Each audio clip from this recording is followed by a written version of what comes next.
long time. He's a strong person, a very strong personality, and that's why he runs such a successful and good country, and really I would say, a great country. Militarily, he's very powerful. People leave him alone, but he's really done a fantastic job. And from the moment we got off the plane, you look at the airports were beautiful.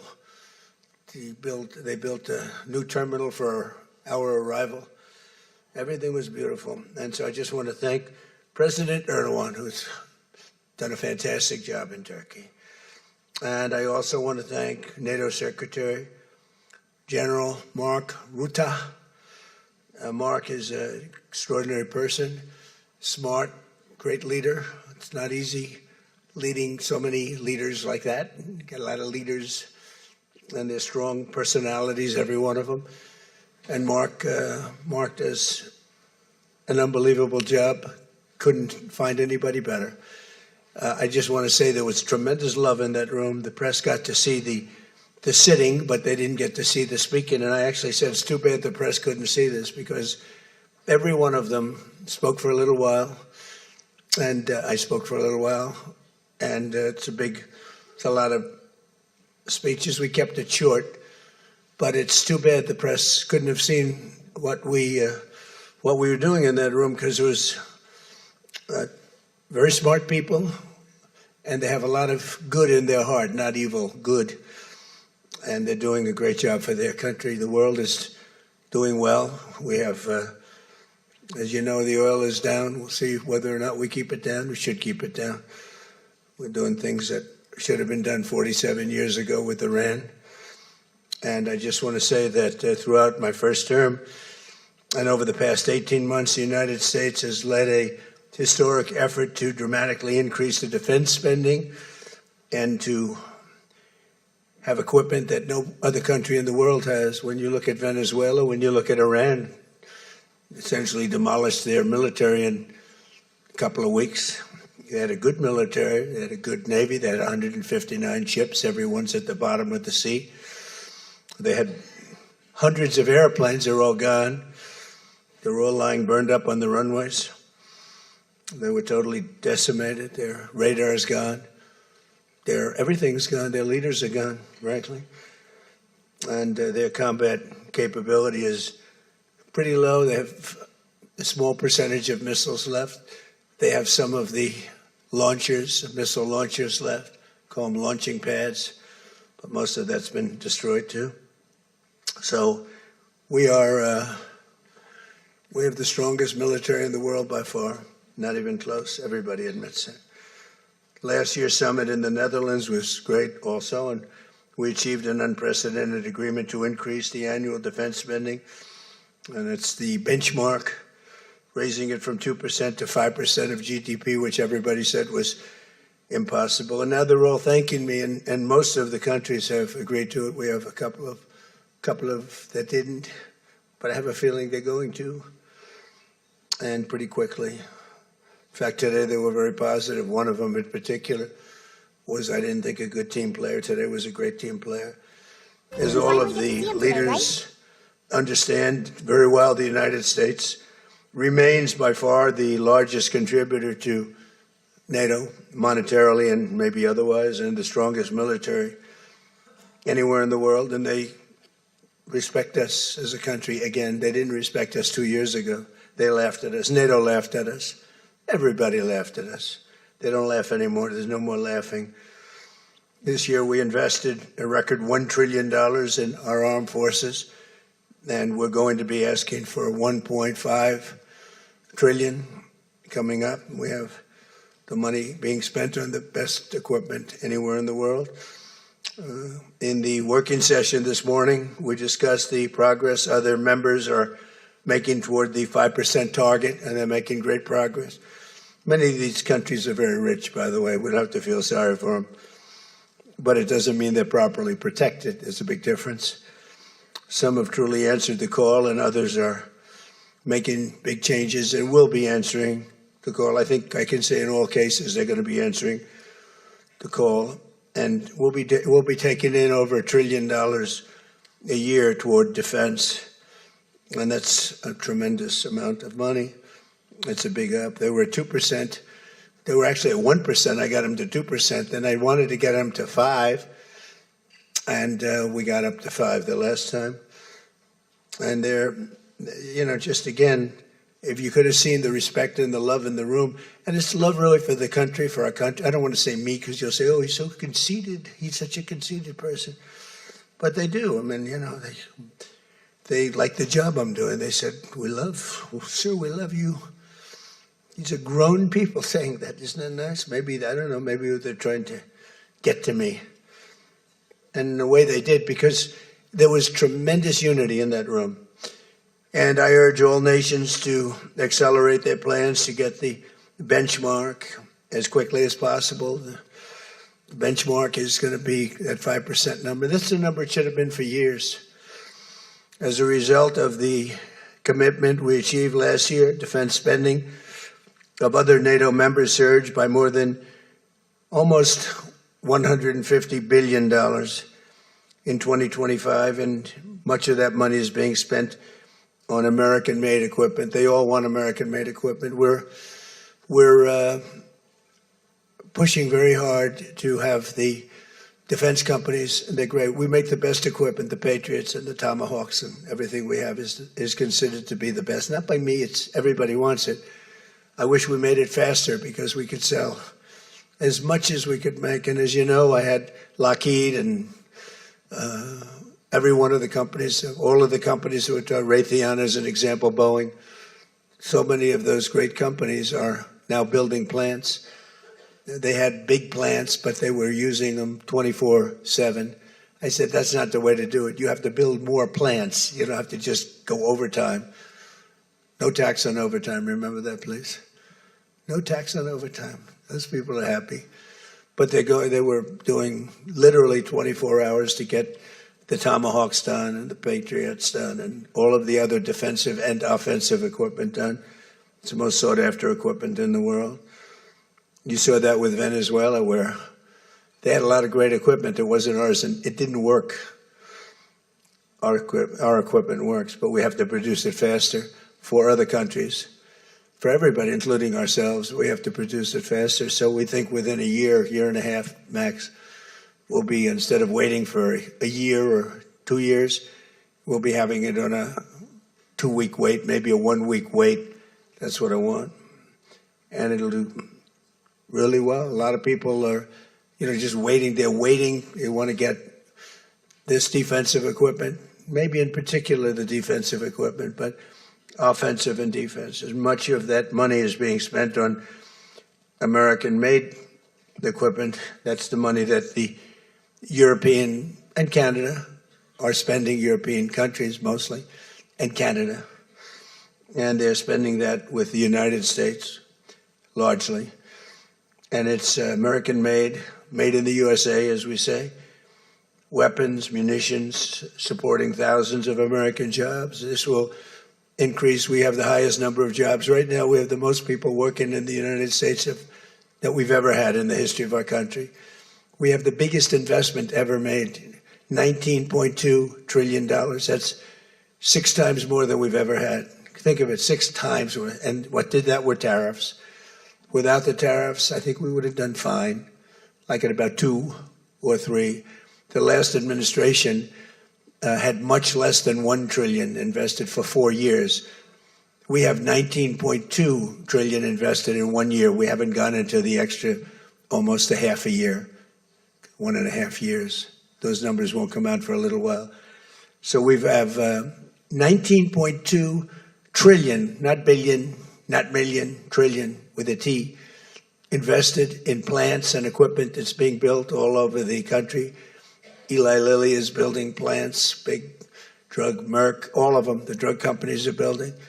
The car companies are building like crazy. In fact, as you probably saw a big announcement yesterday, Toyota is leaving Mexico and they're going to build one of the biggest car manufacturing plants in the world in Texas. That's because of the tariffs, because we don't mind if you build in Mexico, but if you build in Mexico, you have to pay 25% tariff. If you build in Japan or if you build in any place. Now, China is a much higher tariff. It's just 100% tariff because we don't want to lose our jobs. We don't want to have our workers lose their jobs. We have the largest number of plants being built for the most money ever in the history of our country. Car plants, AI plants, and all other plants, pharmaceutical plants, chips. We're not giving anything. All we're saying is, if you don't start, we'll give them a year and a half to 2 years to build their plant. If they don't have that, they have to pay 100%, 200%, even 250%. If they make a chip or if they make a car, if they make pharmaceuticals. So the pharmaceutical companies are moving in at record levels. There's never been anything like what's happening. Let me put it a different way, put it to you in a more broad fashion. There has never been anything like has happened with this country or any other country in the history of the world. There has never been growth. There's never been manufacturing plants being built. We have so many being built. And in the big ones, like AI, some of the AI, we let them build their own electric plants. We force them to build. We don't want it because the old grid that we have wouldn't be able to supply it.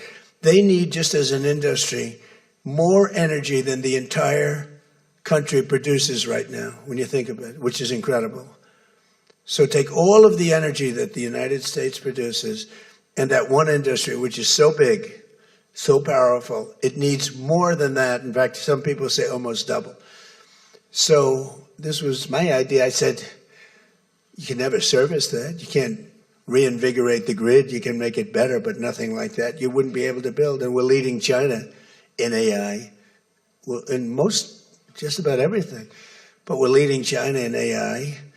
Even in TikTok, I was watching somebody say, oh, the TikTok deal, it's so bad well, because they say the deal was incredible, but they think the word that gets out is bad, except the numbers just came out, and I'm #1 on TikTok, and all I do is talk about communism, right? So it's sort of good. I used it to get elected, too. But, you have to get your word out. But the numbers came out just a little while ago, and I was #1, some ridiculous number. I never heard of numbers like that, but #1. And all these entertainers are number 27, 29. It's crazy. I don't even understand myself. But that means that my word's getting out about how great our country is, how successful our country is, and how bad communism is, and how bad these lunatics are that are running for election that don't sound good, don't think good, and don't look good. I don't see any looker. I don't see anybody with the look. You need the look, I guess. You need something, but they don't have it.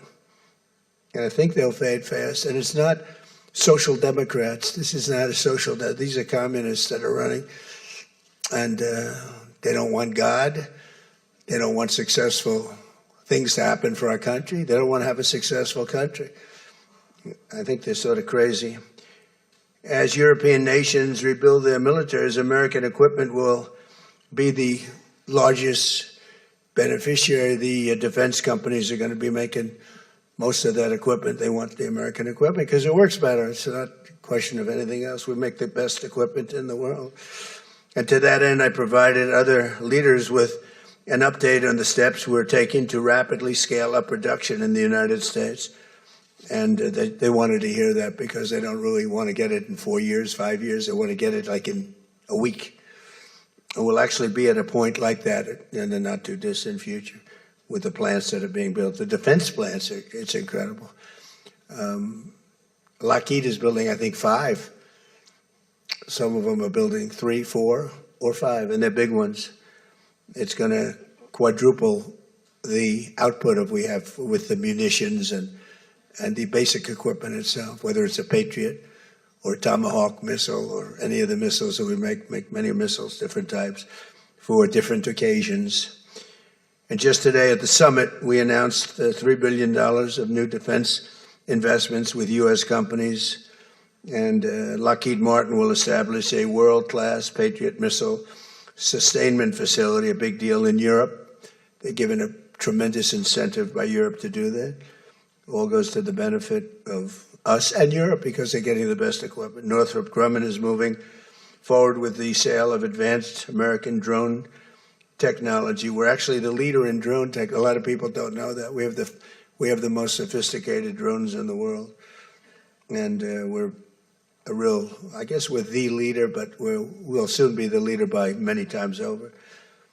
And Lockheed and Rheinmetall are announcing a partnership to build the Army Tactical Missile Systems, which is a big deal. And Anduril is announcing a deal to build their new Barracuda missiles, which is a very highly sophisticated, fast missile, and we're doing that for Poland. Poland's doing very well, by the way, with a very, very good president, great president, I think. All of these agreements directly benefit the U.S. defense industry and base, and what it really does is it means jobs. And again, I have to just say that when Toyota announced yesterday, I wasn't that surprised, but everybody wanted to get that. That's the largest, I think it's going to be the largest plant in the world, car plant, and they're moving into the United States. And again, they're doing that to avoid paying the tariff, because if you build your product here, you pay no tariff. If you don't, you pay a 25% tariff, depending, 35% sometimes 100%, 200%, depending on what the product is.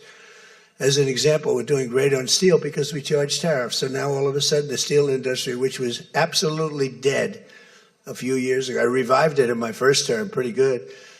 And then they blew it in the Biden term. What a shame. They just blew it right out the window. They had no idea what they were doing. And I quickly revived it at the beginning of this term, year and a half. And the steel business is through the roof. We don't even make aluminum anymore. Now we're going to have the largest aluminum plant in the world being built in Oklahoma. I love Oklahoma. 77 out of 77 counties, 3 times. And it's great. It's a great state. They're going to be building the largest aluminum plant in the entire world in Oklahoma. It's starting very soon. Over the course of the past 2 days, I had a number of excellent discussions with other leaders at the summit and held productive bilateral meetings with essentially all of them. We had dinner last night. Just about all of them were there. President Erdogan of Turkey, as well as President Zelensky, and he just came in, as you probably saw, had a little press conference, and also President al-Shara of Syria, who's doing an unbelievable job in unifying Syria. What a job he's doing. Syria was a mess with what happened with the previous government, you know that. Very dangerous place, and now it's just come together. He's done a fantastic job. People are talking about it. In every conversation, it was clear that America is back, and we're stronger and bigger and better than ever before. We have more jobs, as I said, than ever before. And we're respected again like maybe never before. We are so respected as a country. That's why I wish I told the Secretary General, Mark, I said, it's too bad the press could not see what's happening in this room. You saw the big round circle with all of the leaders of all of those countries. And I don't know, I think they should allow it. The theory is that they won't be speaking quite as freely, and it won't be quite as good, but who knows? It was amazing, actually. The unity in that room was incredible. Really a love. It was sort of pretty wild. There was a love in that room that was great. So this was a tremendously successful summit. And again, I want to thank President Erdogan, Turkey, and President, so many of the presidents, prime ministers. They were all here from NATO, the NATO countries. And in particular, we have to thank the Secretary General Mark Rutte for doing a fantastic job. He really put on a tremendous, his was just something, he's a unifier. He's a tremendous unifier. So I could take a few questions. We've done a few of these already today, so I don't think we should take too many. I don't think we should take, right? So we're going to keep it a little bit short, and I know a lot of you are going home. Some are going with me. So go ahead, please. Sir, yes. Yes. No. The gentleman right here. The very tall gentleman who's very insecure. He doesn't want to ask the question. He's a handsome guy, but he's very insecure. Go ahead. Do you want to shout it out? Give him a mic. How about giving him a mic? You shout it out.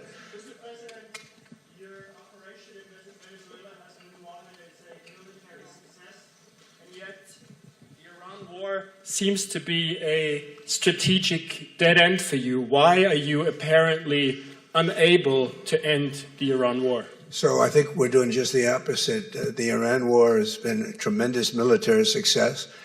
And, you know, I can only answer the question by saying they're not going to have a nuclear weapon. I think I was there for one reason, that Iran cannot have a nuclear weapon. I call it, we denuclearize Iran, and that's happened. They will never have a nuclear weapon.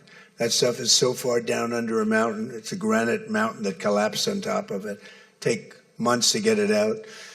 I think it's a tremendous success, Iran. And you see the oil prices are lower than they were when I started. And people like to say that, but look, they have no military left. Their Air Force is gone. As I said, their ships are gone. 159 ships are gone. They're at the bottom of the sea. Their radar is gone. Everything's gone. So when you say not a success, it's a tremendous success. The fake news likes to say how well they're doing. They're doing terribly. They have 350% inflation. When the war started, they had like 6%, 5%.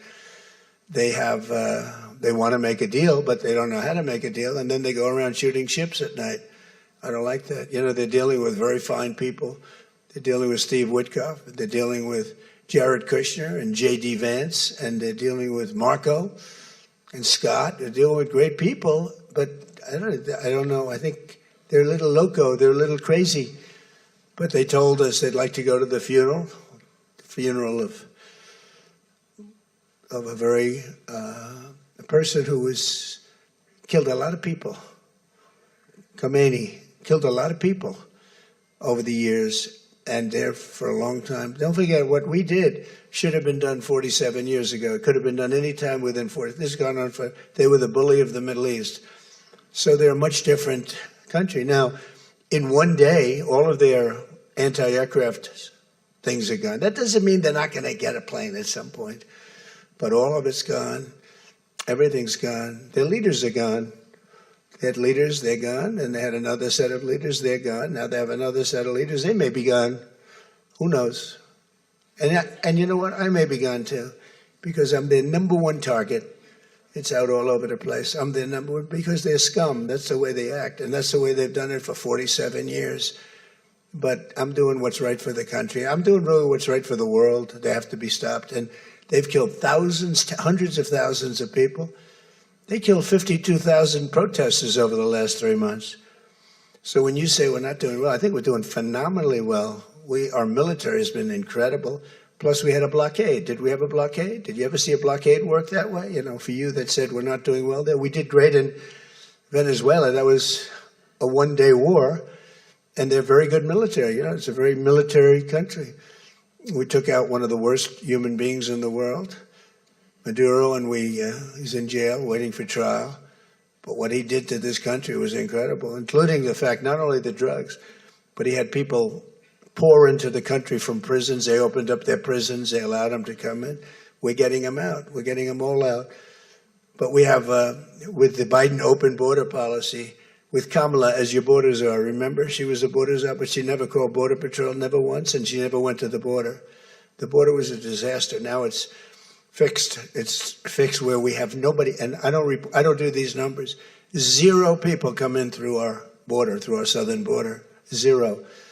And that's been announced now every month for the last 12 months. 0. We had millions of people come in, under 25 million people, I think more than that under Biden.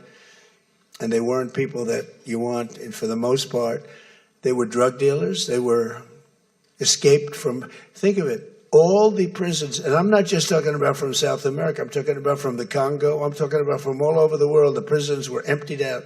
They were emptied out into our country. But they had the worst murderers. We had people allowed in our country that should never, and they walked in through an open border policy. And all I'm saying is that you're lucky we won this election. Yeah, please. Go ahead. Go ahead. No. Yes, go ahead. Thank you, Mr. President. Iris Tao. Who you with? Why don't you say your name and who you're with? It's always helpful. Thank you, Mr. President, for doing this. Iris Tao with NTD, with a sister media with the Epoch Times. Okay. On communism, you've been issuing a wake-up call to Americans at home about the dangers of communism. And now you're speaking on the world stage. What's your message to people both living under communist and socialist regimes, but also people living under democracies like in Europe and America who might not have realized how close communism has come to home? Yeah, that's a great question, actually. But look, I want to get the word out because what's forming is communism in the country. And communism's easy to sell. I would be the greatest communist in history. I'd be right up there with Lenin. I'd be as good as anybody. You've got free rent for the rest of your life. What they don't say is that you'll be living in squalor in 12 months. You've got a free house. Would anybody like to have a free house? We'll take it away from somebody. We'll give it to you. You'll have murders all over the place. Communism's a disaster. It's been proven to be for thousands of years under different names, but same thing. It's very important. And, you know, it's funny. One of the reasons I do so well with Hispanic people, I set a record, Republicans. I get great numbers for the election, helped me get elected in a landslide, the Hispanics, because a lot of them came from countries that were essentially communist. You know, whether you call them radical socialist or communist is not that much, but there's a little difference. When they say social democrats, we're social democrats, it sounds so nice. It's not nice, it's a very dangerous term. So I do talk about it, and I talk about it on TikTok, and I talk about it everywhere. I talk about it here. And you're right, it has become international, but it's never worked, and it's not going to work. What is working is the United States. So think of it, we have more jobs than we've ever had. People are making more money than they've ever made. I'm talking about workers now. I'm talking about workers. They're making higher salaries than they've ever made before. It's just the best system, and it's got flaws, but everything's going to have a little flaw, but it's been amazing. And when I watch what's happening, and I see these lowlifes I mean, they're lowlifes. I watch them. I know good people. I know quality people. These are essentially lowlifes. And when I see what they're talking, I think they're very dangerous in many ways. And I've said it, and then I said, boy, that's a pretty big statement. Then I realized, you know, a couple of people said, I think you're probably right.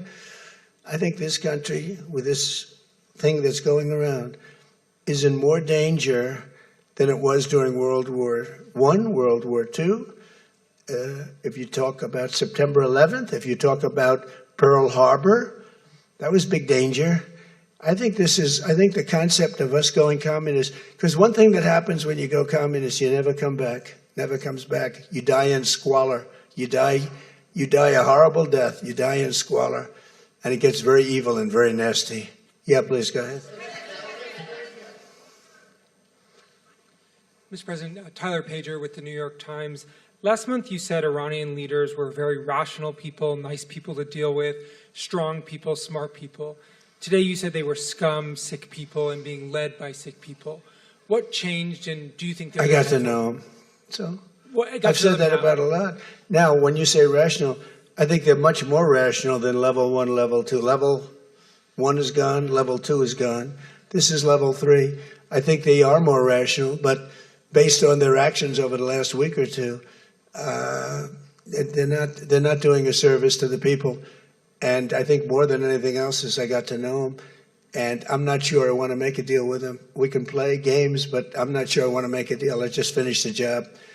Yeah, please, go ahead. Go ahead. Go ahead. Go ahead. Thank you, Mr. President. Steve Sedgwick from CNBC. The oil markets are up today, around about 7% for WTI and Brent as well. The world is taking you at your word, sir, that the MOU is over, that the ceasefire is over. What happens next, sir? Are we on the cusp of a full-scale return to full conflict? Well, I'll tell you what happens next. We're never going to see Iran have a nuclear weapon because that's much more important than the numbers you're talking about. The prices of oil are dropping like a rock. Now they'll be up a little bit, and this will end very quickly. We have an oil glut right now because we got all those boats out of the strait, and it's going to drop, and I've predicted everything. I've been right about everything, and I have been for a long time. That's how I got to be president 3 times. That's how I won 3 elections. I did very well in the second one, won it. It was a rigged election, but I've been right, and oil's coming down. Now, I have to make sure of one thing, that we don't have lunatics having control over nuclear weapons. So we have that now. There's no way they have a nuclear weapon. We have cameras, as an example, on the site that does beautiful B-2s at 1 o'clock in the morning 10 months ago, blew up. They blew it up. We have cameras, that's called Space Force, if they're in space. But we have cameras that can read the badge of the person going over to a site. Mohammed something. We say it's Mohammed something is there with shovels. Well, shovels won't get you there. The biggest machinery in the world probably won't get you there if you want to know the truth. It's way, way below. But we're watching that. And if anybody goes there, they get blown up. So nobody's going to touch that. Eventually, we'll take it. But what we do have is we have that. That's gone. If we wouldn't have had that, they would have had a nuclear weapon, and they would have wiped out Israel. If I weren't president, Israel wouldn't exist. And we did it 2 times. When the JCPOA, the Obama deal, when that was originally conceived, everything went to Iran. 1.7 billion in cash, hundreds of billions of dollars. They thought they could buy peace with these people. You can't do that. So the big thing we have is more important than anything we can talk about is you can't let lunatics have nuclear weapons, and we've stopped that. And that should have been stopped on a couple of other occasions, too, with different countries, but they didn't do that. Yeah, please.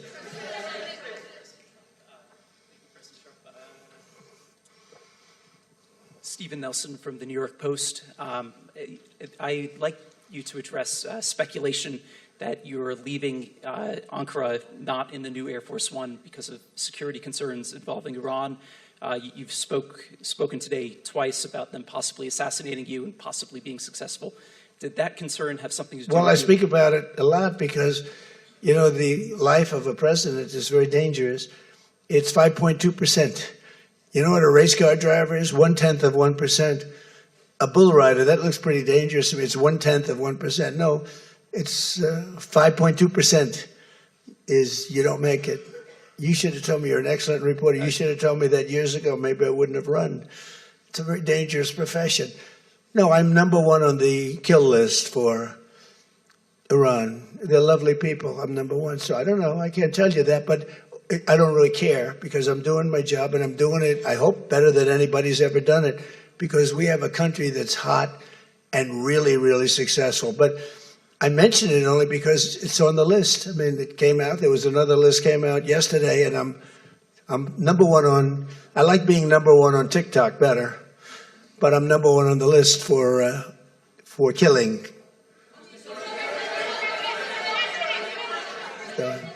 Go ahead. Hey, Sean McCreesh, New York Times. But why aren't you flying the new plane home? Say what? Why aren't you flying on the new Air Force One home? It's flying to Europe, to one of the big bases, 2 or 3 of the big bases, where we can show it to the people. And we'll be going home by normal methods. But we have it going to Europe to a couple of bases, actually one in particular, but it's going to go to a couple of bases, stop, so the soldiers can see it because it's truly magnificent. Yeah, please. Go ahead. You want to go? Okay, go ahead. Mr. President, Harici Media, Tunç Akkoç, Türkiye. Mr. President, it seems that the war with Iran may start again. What do you expect from your European allies? I don't think it's going to start again. I think it's going to go very quickly. They hit a couple of ships, and so we hit them much harder. When they hit, we hit 10 times harder. You know, we hit much harder than they do. We have a lot better equipment than they do. We may even, somebody asked before, do you think you'll hit them tonight? I said, we might. Yeah, we might. But when they hit, we hit. You know, it's what we use their language. We speak their language. No, I don't think so. I think anything that happens is going to be over very quickly, and we'll only make it safer, including for oil. Oil is going to be very free, very easy, and it's going to happen very fast. We have the Hormuz Strait. The boats have pulled out. I mean, there's a gusher of oil right now. We have a lot of oil. And no, anything that happens is going to happen very fast. We're not looking for long term. Okay, go ahead, Red. Mr. President, you said today, Ines de la Cuetara with MS Now. You said today that countries. You're with who? MS Now. MS Now. That's a failing network. Why would you want to work for them? MS Now. Can you imagine? They wanted to get away. They took the name NBC because they were embarrassed by it. Go ahead, let's go. When do you hear this question? You said today that countries like Spain, Italy, and the UK were not there for the U.S. and its war with Iran. Should those countries be attacked, will the U.S. be there for them? Well, I'll tell you what. Number one, Spain has been very bad, but Italy's been good, and almost all of the countries have been good. They just had a bad moment. They didn't help us. We didn't need the help, but if we would have wanted the help, I said, by the way, if I want help, Sir would rather remain on the sidelines, and I didn't like that answer. UK gave an answer that was sort of weirder than that. They went out. I said, would you like to help? They said, we do, but we want to wait till the war is over. This was not in the spirit of Winston Churchill. So, yeah, I mean, I'll tell you what, I can only say if there's one word that comes out of today, it's unification. I've never seen anything like it. Every one of those countries, they love us, they love each other. That was tremendous unification. It was a nice thing to say, and it was a very fair question, too. Yeah. Green? Green? Yeah, you're wearing green, right? Thank you, Mr. President. Eda Turul from Haber Global TV, Turkey. Mr. President, after your meeting with President Erdogan, can you tell us whether you and President Erdogan reach an understanding on Turkey's return to the F-35 program and the future of U.S.-Turkey defense cooperation? And do you believe U.S.-Turkey relations are entering a new chapter right now? Well, I had a great relationship in my first term. You remember Pastor Brunson, and he was put in jail for 35 years, and I called. He was an evangelical hero, actually, very good man. And I called President Erdogan, and he let him out. I didn't pay anything like Obama and Biden pay billions of dollars all the time. I never paid any for anybody. I just let him out. Let him out. But in this case, I didn't say it the second way. I said it the first way. I said, look, he's a good man. He's highly respected in the evangelical, and I'd like you to let him out. And he was in my office, in the Oval Office the following day, Pastor Brunson. I had a great relationship. When Sleepy Joe Biden got in, bad things happened with a lot of things between the border. Everything was bad. We were laughed at all over the world, and we had a very bad relationship with a lot of countries. I think Turkey was one of those countries. But that changed on November 5th when we had the election. And it's one of our best relationships. We have a great relationship. And they're talking about the F-35 airplane, and it's the best plane, and everybody wants it. And we have to make a decision who we give it to. I mean, my inclination, because he stayed out of, he's not a huge fan of Bibi, and he's not a huge fan of Israel, but he stayed out of that war. He could have gone into that war very easily, and he didn't. At my request, he stayed out of that war. He's been a very good ally. I mean, Marco could tell you we have a very strong relationship with Turkey. You know, it's a very big country. It's a very powerful militarily. It's the second most powerful country in NATO. It's a NATO country. So whether or not we do that, I haven't totally made up my mind. But my inclination is to say, look, he's done everything. He's helped us in so many different ways. And you know who else has been good to us? China. China never came into the war. They get 50% of their oil from Hormuz Strait. They never came into the war. They never said, I'm going to send a ship in 5 destroyers along each side of the ship. They never did. No, President Xi's been great. Everyone's been sort of great, to be honest. You know why? Because they respect our country again. They laughed at our country. They thought we were a bunch of fools. They saw a president that couldn't talk, he couldn't walk. It was a disaster. They lost respect for our country, but now they have more respect for our country than they've ever had before. Thank you all very much. We'll see you back. Thank you very much, everybody.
All right, we'll turn to your questions. Let's start over here in the fourth row, second seat in.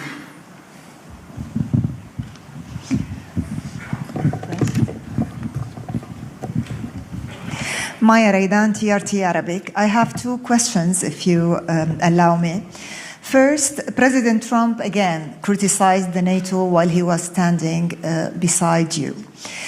We've heard a lot of promises and determination, that's very good. But why there isn't a credible plan B if he went through his threats to decrease his forces in the region? Is that because there isn't, or the NATO cannot function without the US? This is my first question. My second question regarding Iran, the final declaration said that Iran must not acquire nuclear weapons. If the US-Tehran negotiations failed, what is the NATO strategy to keep this objective? Thank you. Well, on your first question, I can only tell you that what I saw in the room with 32 leaders sitting together was a huge sense of unity. I've not seen this in recent history. And this is what I always believe NATO is all about, that yes, you will have your forceful debates. Sometimes people will argue at the top of their lungs, their points of view, and others will answer. And I'm never worried about that, because in the end, we are an alliance of democracies. It makes us stronger. It not only makes us stronger, in the end, we also come together. Today is evidence of that.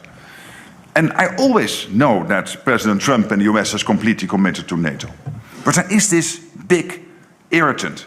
The irritant that the Europeans were not paying the same as the Americans were paying. And this is a frustration on the US part since Eisenhower.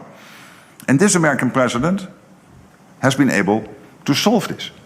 And not only get the Europeans to commit to spend the same as the US, but also to deliver on that commitment. Already 4% on a 10-year trajectory to reach the 5%. 4% already reached. Of course, also because we have the Russian threat, the war in Ukraine, etc., etc. But this is a huge encouragement done by the American president to get us to do this. So, for all those reasons, I sense this sense of unity, and that is what makes this alliance so strong. It was really very special to be in that room, to sense that situation. We all felt it, that this alliance is more together than ever.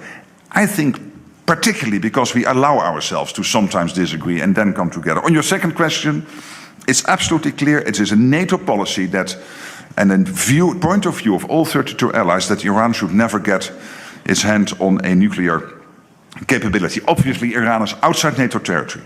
That doesn't mean that NATO could never get involved. But as I said before, if helpful, NATO is always willing to play a role. But first now, let's see what happens over the coming days and weeks.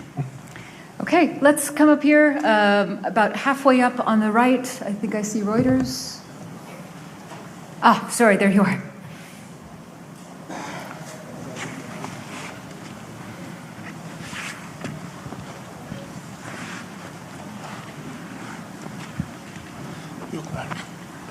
Yeah. Oh, okay. Yeah, we made it. I'm Lily Bayer from Reuters. Hi. Thank you very much for the question. Secretary General, we've heard President Trump talk a lot about the need to boost spending on defense, and you yourself, you've emphasized that European allies and Canada are stepping up. But NATO released new data yesterday, and what it showed is that there's actually quite a big spread in terms of what allies are spending as a percentage of GDP. Some are spending a lot, but there are actually quite a few allies that are still around 2% and don't have clear plans to make it to 3.5% on core defense. So what is your message to those allies, and do you foresee those allies that are still around 2% moving up soon? Thank you. Well, let's indeed, as you already implied in your question, and I agree with that, agree that $250 billion spent more in 2 years, Canada, Europe, is massive. And there is a max to what you can spend more in 1 or 2 years, because you still have to recruit the men and women in uniform. You have to make sure that the defense industrial base produces the output. And of course, we are also ramping up the defense industrial production. But also there, you need a couple of years to really get it going. Yes, there is always a certain spread between one country and the other. On the other hand, when you look at 4 big economies, Belgium, Italy, Spain and Canada, they were far from 2% a year ago. They all committed to 2%. And I always sense that if you have to make such a jump from 1.3, 1.4% to 2%, that means, in the case of some of these countries, $5 to $10 billion extra spent in 1 year, that you need to give yourself a little bit of time to indeed spend the money. Again, the absorption capacity, but then at a national level. But all these countries commit to move forward and to deliver on the Hague targets. All right, let's come to the front row here. Could I get a mic down in the center? If you can come down past the barrier. It's easier.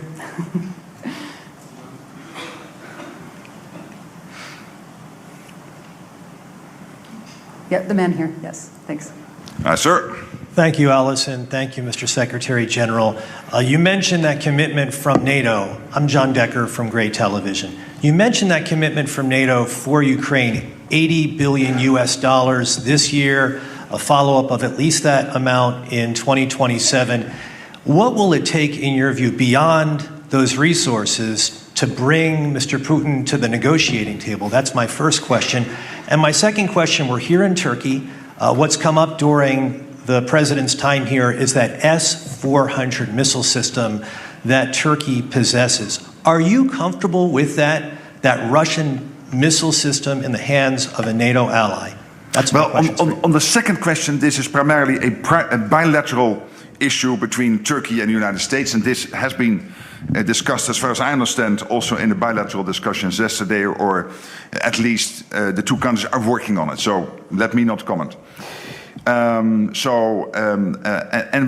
your first question was on what it will take to bring Mr. Putin. Yeah, so on Putin, yes, I said this. I gave that answer on Monday.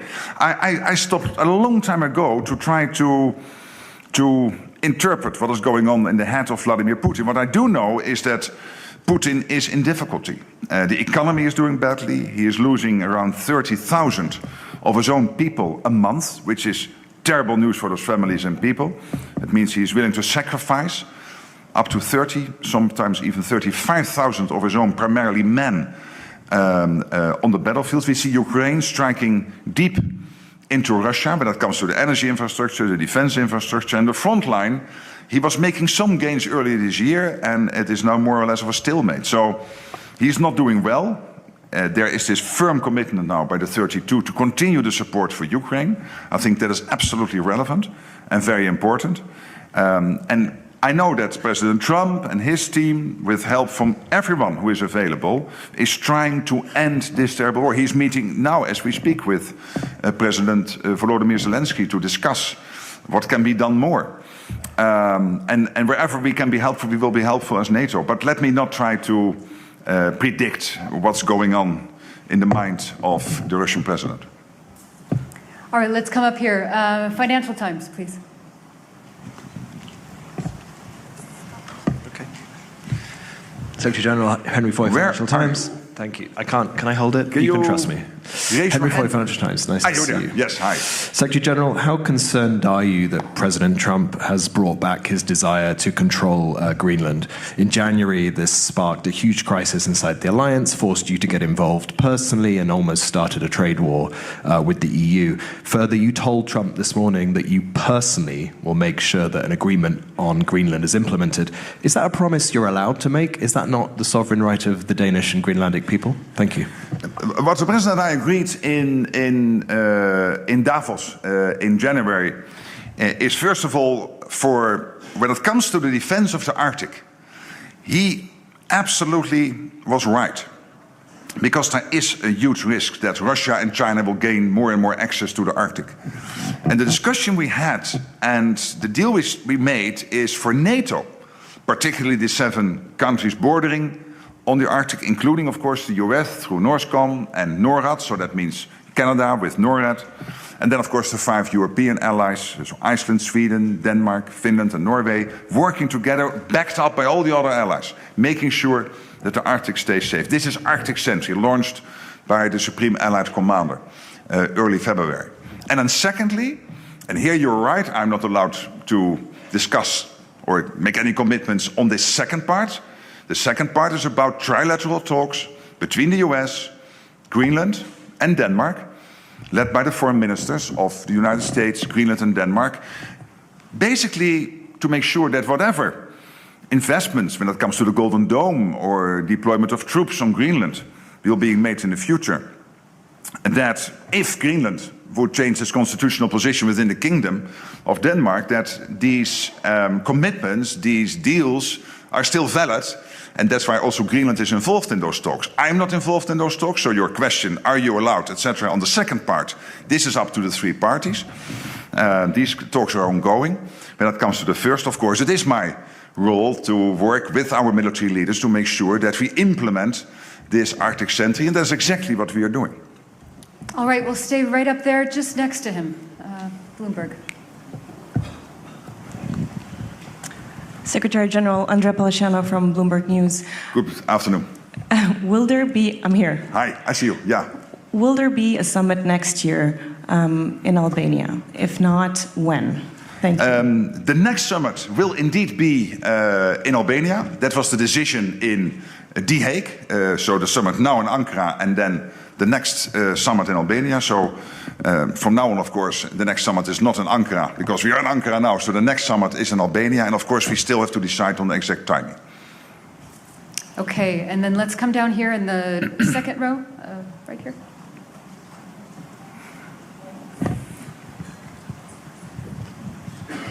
Thank you, Mr. Secretary General. Hi. Given all the challenges you laid out of defense production, increasing spending, you had kind words to say or supportive words to say about the president's strikes on Iran last night. If that conflict enlarges again, are you concerned at all that that could divert money, munitions, resources, attention from stopping the war in Ukraine? No, because the United States is so strong and powerful, it can do both. Obviously, we still have to produce more. That's anyway a goal we have both in the US and in Europe and in Canada.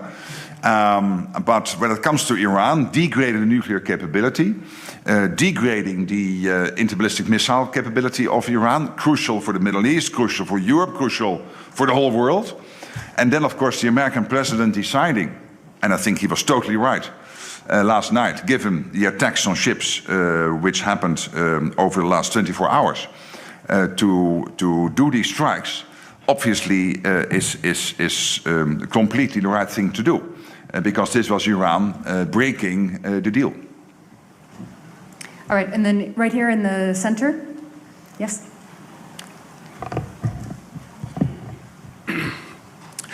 Sarsin Anajir, Harici Media. Mr. Secretary General, President Trump was quite unhappy how the European countries had a lack of contribution to the military operations against Iran. If the ceasefire ends completely and the war is back on, do you support European countries to contribute more into this conflict? And if Donald Trump makes a statement like that to call them for aid, do you support his call? Thank you. Yeah, obviously this is not so much NATO, this is individual European allies having bilateral agreements with the United States which have been negotiated over the years when it comes, for example, to the use of bases, etc. And I know when it comes to this that the United States is disappointed. And what I pointed out is that this is about individual cases, isolated cases. When you look at Europe as a whole, massively the Europeans have done what they bilaterally agreed with the United States when it comes to these agreements. And this led, in aggregate, to, as I mentioned on Monday, up to 5,000 sorties from European bases in the context of Epic Fury. And I would say Epic Fury would have been very difficult to do without Europe being a platform of power projection for the United States. Of course, this is one of the reasons why the United States is invested in its allies in Europe, to keep itself safe from the nuclear submarines, from Russia not ending up at the shores of the United States, but also, for example, for this reason, to make sure that they can make use of these bases. And massively that has been done. All right, we're going to get challenging for the mic carriers because I've got several questions that are towards the center. So first, there's a man in the blue shirt. And we agreed on Monday that you were sitting. There's too many people. So fourth row blue shirt here. And then after that, I think we'll go back to the eighth row, about just as far in, or a little further.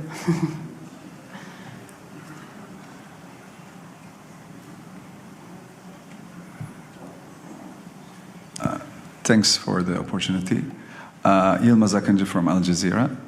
My question is, President Trump was mentioning today that the peace deal is over for me with Iran.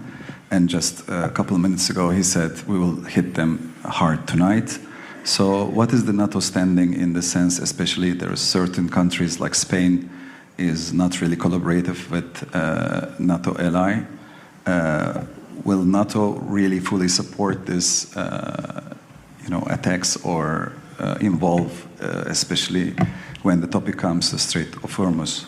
Well, first, political. So the political position of NATO is clear. Over the years, always been clear that Iran should not have a nuclear capability, should not have a interballistic missile capability. So there's no doubt about that.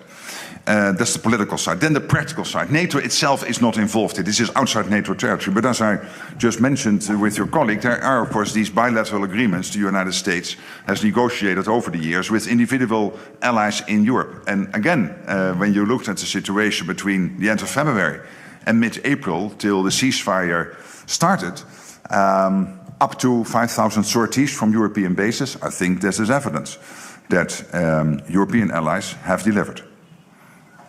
Okay, all right. Towards the center in the eighth row. Do we have a mic moving? Is she already there?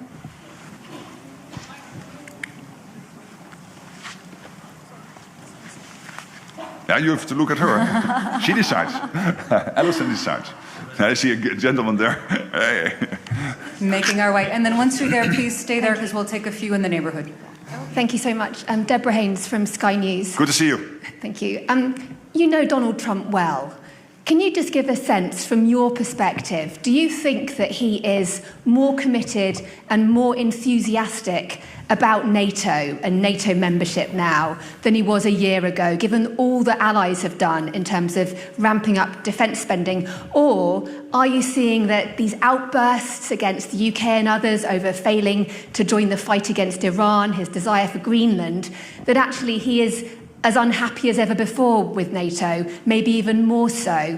And can I just have a clarification from what you said earlier about Iran? Are you saying that that NATO actually would support the US militarily in terms of its operation in Iran?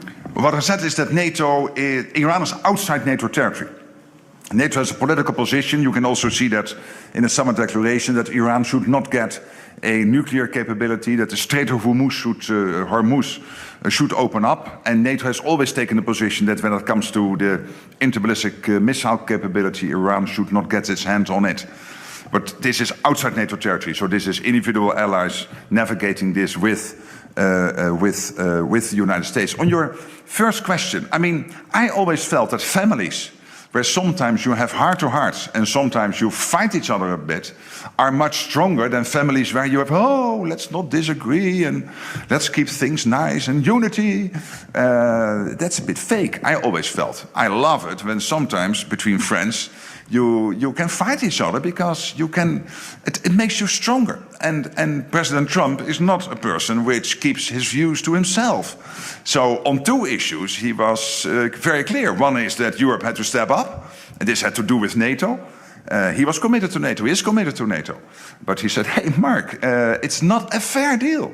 How can it be that you have 600 million people living in Europe, the richest part of the world, big economies like Germany and the Netherlands and Italy and France and all the other nations together defending, of course, including with the US against 140 million Russians, and then you're overly dependent on the United States. That's not fair. And he's right. And that's what we settled in The Hague. I think that was his leadership, extremely important. So committed to NATO, but also expecting us all to do more. And when it comes to Iran, clearly he was disappointed. What I pointed out again is this is about isolated cases, massively. Europeans have done what you, the United States, bilaterally negotiated with the European countries. Okay, this man here, yes, please. Yeah, hey, Rasmus Svaneborg from the Danish News Agency. Yes, hi. Danish News Agency, Ritzau. Mark, you sit next to Donald Trump in moments where he talks about conquering Greenland, talks about lashing out at allies like Spain, starting trade wars, things that it doesn't seem like the old Mark Rutte would approve of. Does this have any effect on your self-respect when you sit next to him like that and say nothing?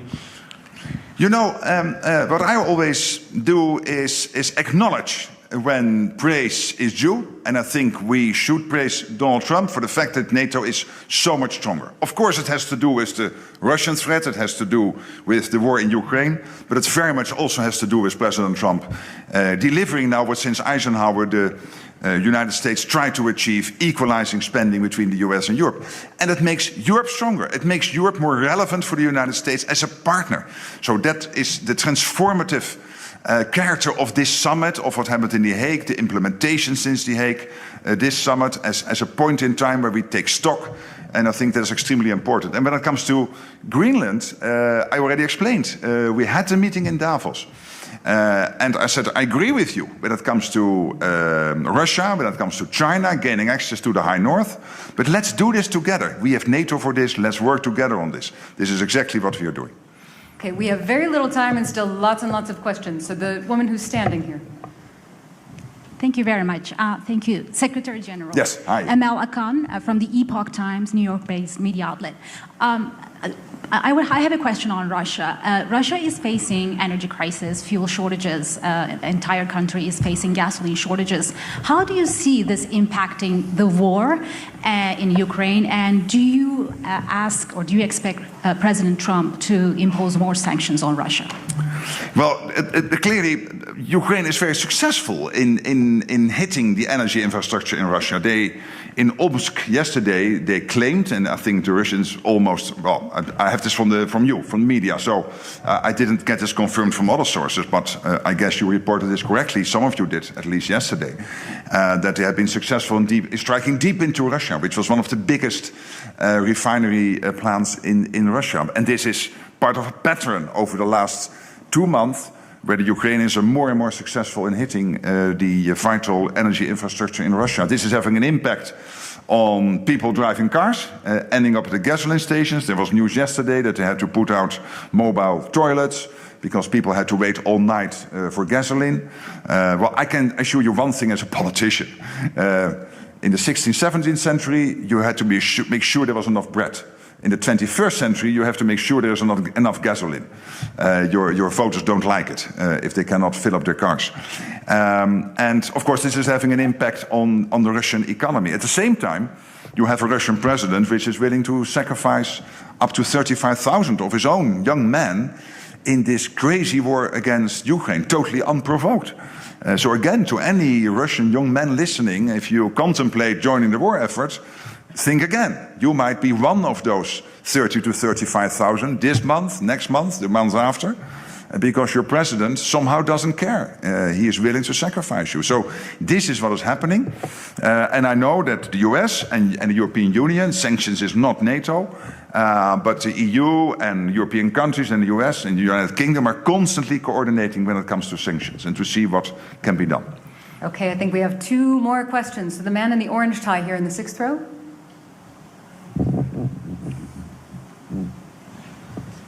Hi, Johannes Peterer, Austrian National Television and Radio, ORF. I'm just curious about what NATO, at the end of the day, is really about. We heard a lot about defense spending and about following interests and about hard power politics, let's say.